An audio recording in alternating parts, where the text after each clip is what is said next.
Imaginez-vous dans un nouveau restaurant fraîchement ouvert. L'accueil est plaisant, la déco sympa et les plats sont succulents. Vous en parlez à des amis, ceux-ci sont ravis. Eux-mêmes vont conseiller ce resto à des membres de leur famille, à des amis et autres collègues. Et petit à petit, le restaurant commence à se faire connaître via ce que l'on appelle le bouche à oreille. Dans la majorité des cas, le restaurant ne vous aura pas payé un centime, ni même adressé un remerciement, alors que vous êtes à l'origine de peut-être plusieurs dizaines de clients, car tout cela s'est fait naturellement et de manière transparente. Eh bien, il existe un type d'entreprise qui utilise la puissante force du bouche à oreille pour se développer. Il s'agit du marketing relationnel, aussi appelé marketing de réseau ou MLM, pour multi-level marketing. On parlera de network marketing en anglais. Le problème, en France, c'est que le marketing relationnel est non seulement mal connu, mais en plus à mauvaise presse. En effet, trop souvent, les médias n'en parlent que dans le cas d'arnaque, et malheureusement, il en existe, et très rarement comme une possibilité de réussir. Les médias, pour attirer de l'audience, doivent faire dans le scandale, dans ce qui choque. Mais ceci est un autre débat. Mais effectivement, certaines entreprises sont des systèmes pyramidaux déguisés. Une pyramide, qu'est-ce que c'est au juste? Je vous invite à cliquer sur cette vidéo pour découvrir une animation très bien faite expliquant ce qu'est une pyramide de Ponzi. En résumé, non seulement c'est une arnaque, mais c'est aussi illégal.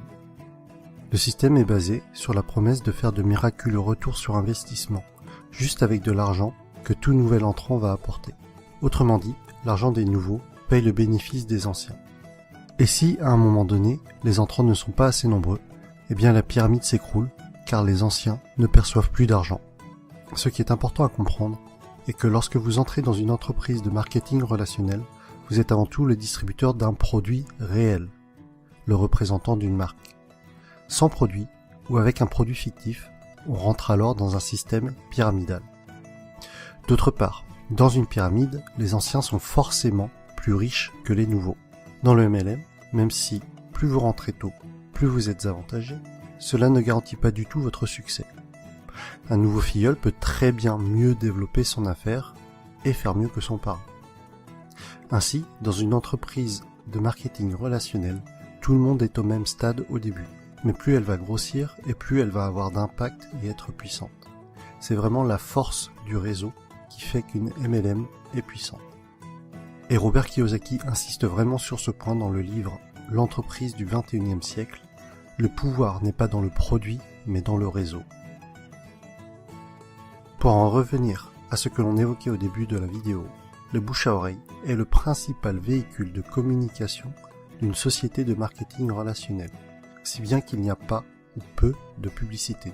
Et ce budget pub, qui est souvent faramineux pour les grandes entreprises, est reversé aux distributeurs et ou consacré à l'amélioration du produit qui en général est excellent. Lorsque vous vous lancez dans le MLM, vous êtes parrainé par une personne et ensuite c'est comme si vous étiez votre propre patron et que vous aviez créé votre entreprise. Votre but et votre source de revenus vont être de deux types. Soit en parlant du produit autour de vous et en le revendant, soit en parrainant d'autres personnes qui elles-mêmes vont devenir distributeurs. Ainsi, le plus efficace et pour que votre entreprise soit réussie, tout ce que vous faites doit être duplicable. Votre filleul doit avoir les outils pour développer lui aussi son réseau. Dans tous les cas, ce qui est important à retenir est que le succès est partagé. Si votre filleul échoue, vous échouez d'une certaine façon. Votre succès est complètement tributaire du succès des personnes que vous aidez, de vos filleuls et des filleuls de vos filleuls. L'accent doit être mis sur le déploiement de votre réseau et pas sur les ventes directes. Ainsi, ceux qui réussissent le mieux en MLM ne sont pas les vendeurs ou les commerciaux, mais plutôt les personnes pédagogues, les profs et les formateurs. Et personnellement, autant je trouve la réussite personnelle gratifiante, autant aider les autres à réussir l'est encore plus. Autre sujet que je trouve intéressant, c'est que votre entreprise grandit avec vous. Vous gagnez de l'argent en apprenant et en appliquant les méthodes de vos parrains et de votre upline. C'est le terme indiquant les personnes antérieures à vous dans la vie du MLM. Autre point fort du marketing de réseau est que pour devenir distributeur, cela demandera en général un faible investissement financier au départ, contrairement à la majorité des créations de nouveaux business.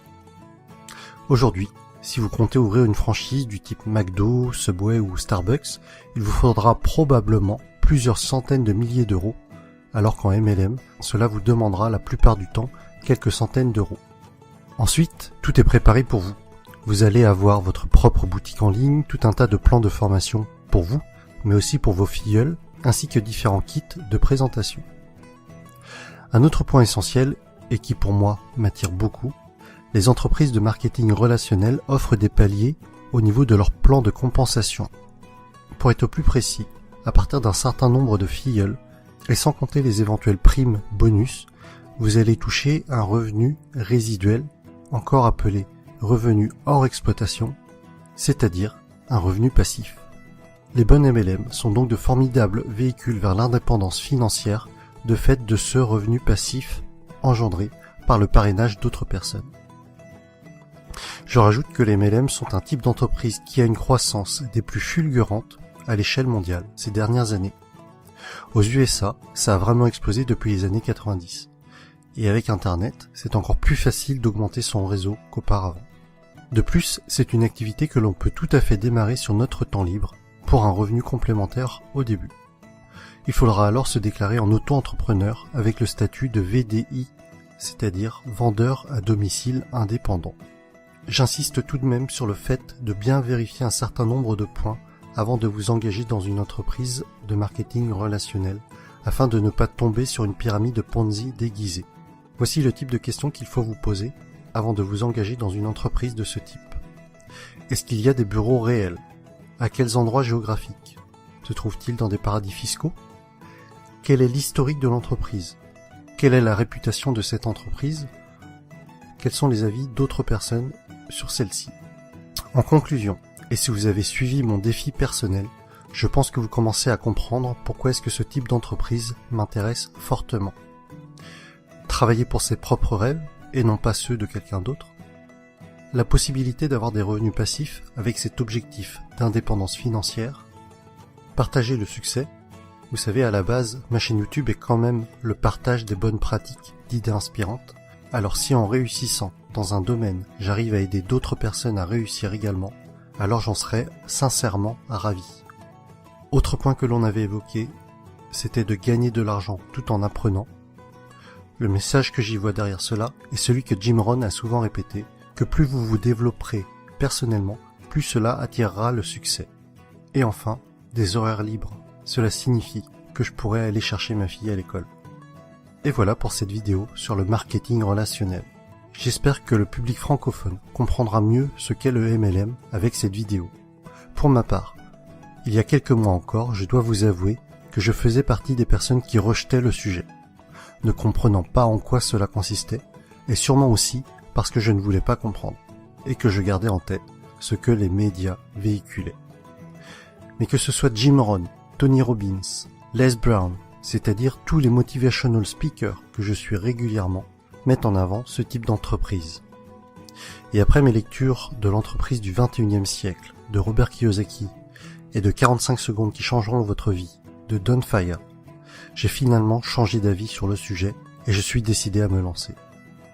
Vous retrouverez la suite de mes aventures dans le prochain épisode avec mon choix de MLM et les raisons de ce choix.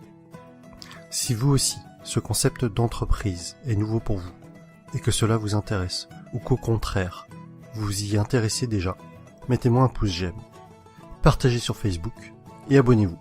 À bientôt!